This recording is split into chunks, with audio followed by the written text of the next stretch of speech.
Hello everyone and welcome back, and we're doing another short type of video for y'all. This is Chris Beesmore, And Cameron Waddle.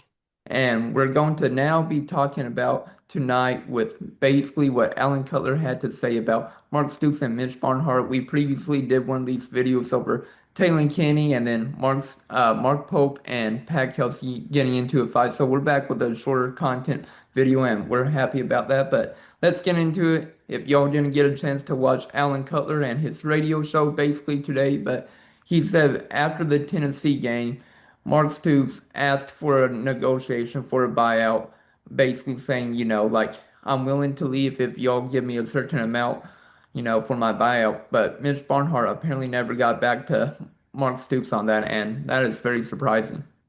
Yeah, no doubt. I don't really understand. Like as soon as you had texted me about it, I was like, "What?" Like I think my initial reaction was like, "I wonder why." Like, what was the like? Because if Mitch knew that, then what's the reason to not kind of go in and at least talk to the guy? Like, I don't know. I don't know what Mitch's mindset was like after Mhm. that game, but it is interesting the timing of it, like the Tennessee game, because we actually that's one of the games we didn't play like horrendous last year. Yeah. But I think it was probably just one of those things where he's kind of gotten tired, and you could see it on the sideline now. But yeah, I don't understand the whole not negotiating Mhm. with a guy that kind of wants out. That's like we've said with Stoops maybe holding the job hostage. It's really like Barnhart holding him hostage if that's a true story where Stoops actually wants out. Well, I mean, is he really holding him hostage if he's going to make like 38 million, after his buyout? Because I think he gets, I believe, 70% of his contract, remaining of his contract if he gets let go. Of course, you can negotiate that and see, what else can he get. But it's really, Mitch Barnhart holding Mark Stoops hostage. Yeah, or maybe it's just Mitch holding BBN hostage at that point because it's like a dude wants out to be able to like for his own well-being and to like get the fan base what they deserve, and Mhm. Mitch is the one not really discussing it. So I don't. It's just a crazy scenario to have. Yeah, and I know we previously talked about this in our last podcast, and we probably talked about it for like 10 minutes, just ranting about Mark Stoops and wanting him to gone and everything. And, it's very sad because of everything he's done. Two 10-win seasons, of course, one got vacated, but, he's done so much with the program, and it's just incredibly sad to see, the ending of his coaching career at Kentucky potentially coming, maybe potentially after this year or within the next few weeks. Yeah, no doubt. It's one of those like the cliche thing.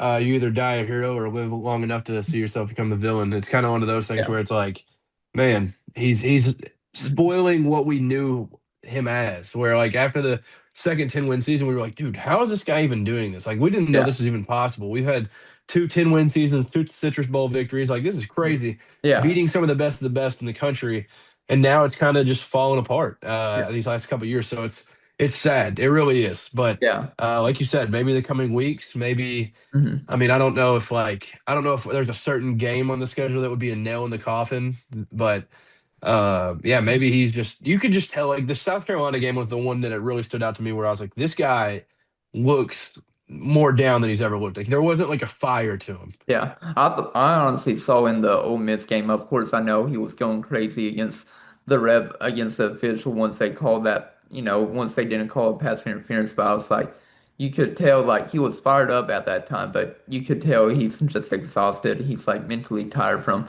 doing this job for 13 years. And of course, it's changed over the time period with NIL now being a thing, having to pay players. And previously, before the NIL revenue sharing, he had to, just ask for boosters to donate money to the program. He, of course, made a lot of fans upset whenever he said pony up after the Georgia loss in 2023. And, I just think, he's gone through a lot. Of course, he has some personal issues. He also has to take care of off the field. I won't get into that, but he's done a lot for UK, but also, he's not doing great towards the tail end of his coaching career here. Yeah, it's kind of one of those things. It's hard to see for him and for fans that like where the peak of it was. Where Yeah. like you can't just be like, oh yeah, now you need to retire. Like you just can't visualize that. So now that it's been a couple years where it was Yeah. like we went from that peak, two 10-win seasons, then it slowly fell.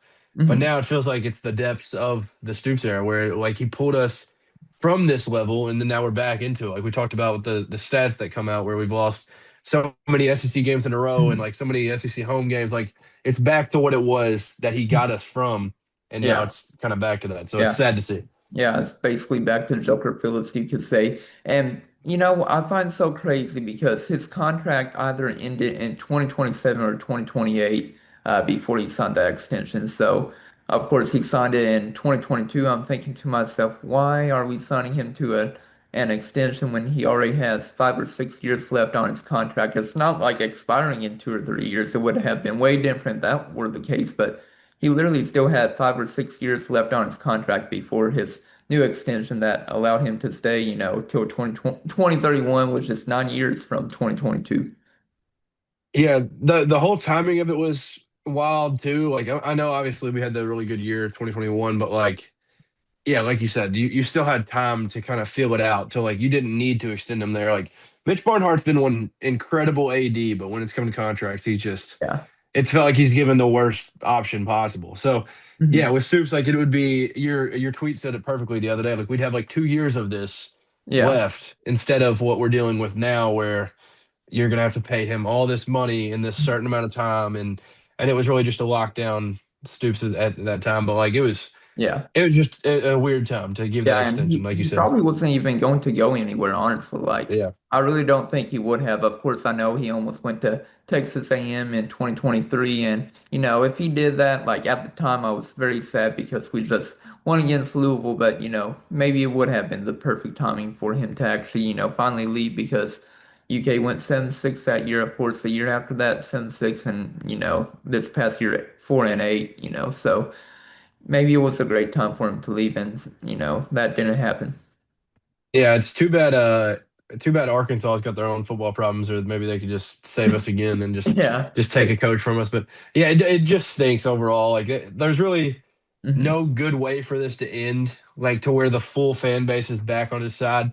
But I think if you do end up renegotiating a little bit and like making it a little bit better for the university in the end, and he ends up like retiring or like renegotiating a contract where he can get fired and we owe him less. I think that would be the best way to get the most in good grace with him. Just like Hmm. overall, I think a lot of people would be very fond of him and they'd be like, you know what, thank you for all you did, and then like you Hmm. actually absolutely killed it at the end and what we needed you to do. So I think that'd be the best way, but I still don't think at this point there's been so many that have been just out on Stoops for Yeah. a couple of years now. Yeah, and I agree with you. I mean, like, if you just negotiate a buyout, whether it be during the season or afterwards, and come back in 5 to 10 years back to UK, like, people are going to remember you fondly. I know, like, people hate on you right now, but it's going to work out if you leave after this year, I believe. Of course, some UK fans will still be upset, but right now, Mark Stoops' annual salary is 9 million. Kentucky would owe 75% of the remaining salary if they terminate him. And after this year, his salary would be 40.5 million, and it would be all due within 60 days. And his agent, Jimmy Sexton, he's like the GOAT with contracts and everything. And you can't blame him. Like Jimmy Sexton is getting paid, and Mark Stoops is also getting paid, but. It just sucks the way that his contract is written out. Yeah, and it makes it so brutal because like nowadays where there is NIL and all that, like you have to have it. You have to be able to save as much money as you can. Mhm. So it's not easy to just throw away 30 plus $1 million like just like that, just at a firing because then you're like, I mean, you can look at it from two different perspectives. Like you'll probably set your program back like 3 years if you pay that full. Like you're not really going to be able to function the next little bit, no matter who the coach is. But also, you can make the argument if he just stays here, you're not really gonna you're setting your program back already. So it's kind of just how you want to look at it. Like whether you're like, yeah, that's worth the money to pay to buy him out, or the other way. So it's just tough. Like you said, the goat of contract making, Yeah, Sexton. So he Sexton. killed it with this one. Yeah, and we're going back to Cutler's report. Do you actually believe his report is true? I believe it's partially true. I really do believe that Mark Stoops actually reached out to Mitch Barnhart, but I believe either one of two things happened. Either Stoops was like, this is how much I want to get paid for the remaining of my contract, and then Mitch Barnhart was like, we can't do that. Or the other thing was Barnhart basically lowballed him, saying, "Hey, we can't give you this much for your buyout now," and probably Stoops was like, "I can't do that either." Yeah, I think it was probably the latter of the two. Like, if it's true, obviously, I Yeah, know. I feel like somebody would have said something before Alan Cutler over about a year later from the event. So, like, I yeah, feel like it would have come out at some point or something. Um, but if it was true, I think it would be the latter, where it was like Barnhart was probably like, yeah, here's 5 million, or like just something like crazy low. Here's $10 million. Like, uh-huh. but we've talked about, like, and you mentioned it. He's got things off the field that this will affect as well. So like, there's very valid reasons on why he would not take a low ball or not take even a little bit of negotiation. But Mhm. like you said, the first option out of the two, where you said that maybe Stoops negotiated a little bit and said, "All right, I'll take this," and it was still Yeah. too high for Barnhart. So uh, I do feel like I kind of lean that it's not true, but it also feels like, Hmm.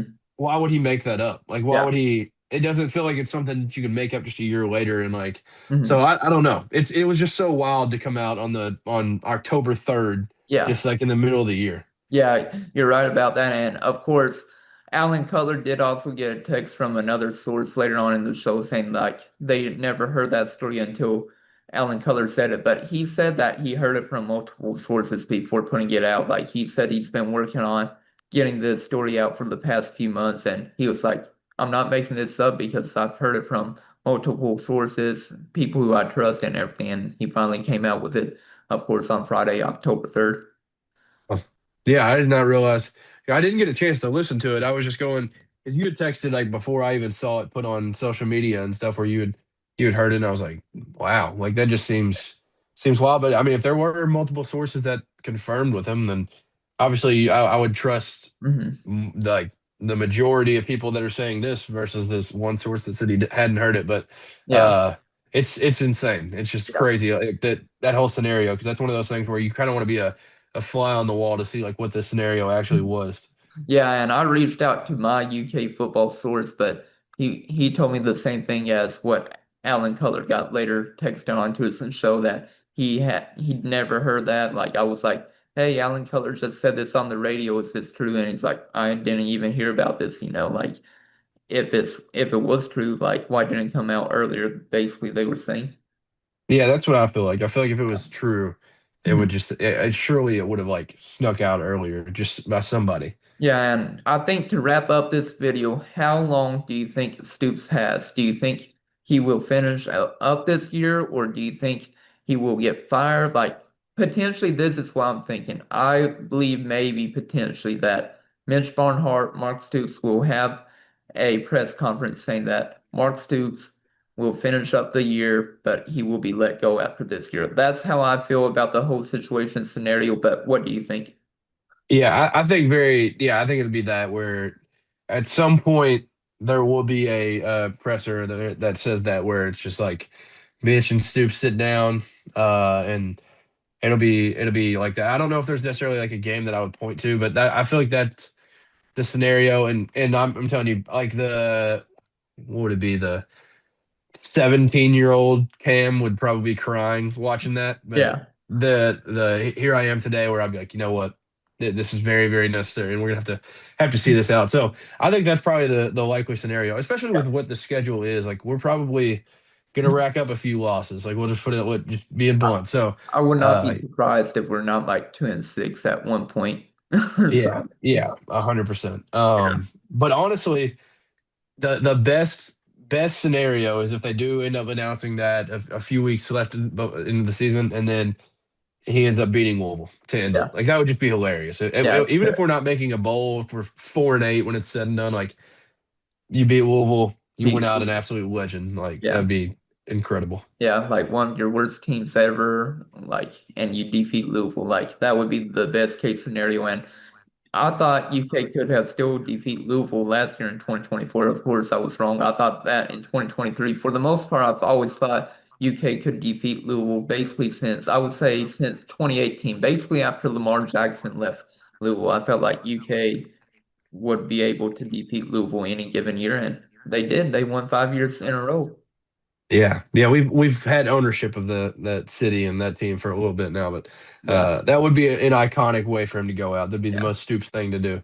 yeah. And before we wrap up this video, I do see a potential where, you know, the meeting press conference could happen after the Georgia game on Saturday. Like an announcement could come on Monday or Tuesday that Mark Stoops will be let go after, the end of the year. And like I said, this is my honest opinion. I don't know for sure if that will happen, but if it does happen, like I would not be surprised after this in Georgia game. Yeah, yeah, I could definitely see that, but it's just gonna be so tough because this feels like one of those Georgia games where like I know we talked about it in like our preview, but it feels like one of those Georgia games where we're just gonna hang in there for no reason, and like we're gonna be. I mean, if we lost by 7, I don't like it. It just feels like it'd be tough for Mitch to be like, you know what, got to get you out of here right now. Like it Yeah. feels like there's gonna have to be like one, which maybe it is this Georgia game. Maybe they end up beating us by like 40, and it's just Yeah. like, all right, Stoops, time to go. Like Yeah. it's over. Yeah, if it happens this week, it'll be crazy. But you called your shot. We'll see if it happens. Yeah, that's my opinion. No insider knowledge on that, but yeah, if they get blown out by 40 plus points or whatever, then yeah, I do think it's probably like the last game where they'll make the announcement probably this upcoming week if that were the case. Yeah, yeah, I agree with that. If they cover that spread and beat us handily, I'd say it'll probably be over. Yeah, but thank you all for watching. Hopefully the Cavs can upset Georgia on Saturday, but I don't think that'll happen. No, sadly, I don't think that'll happen. But this is Chris Beesmore and And Cameron Waddle. signing out. Peace.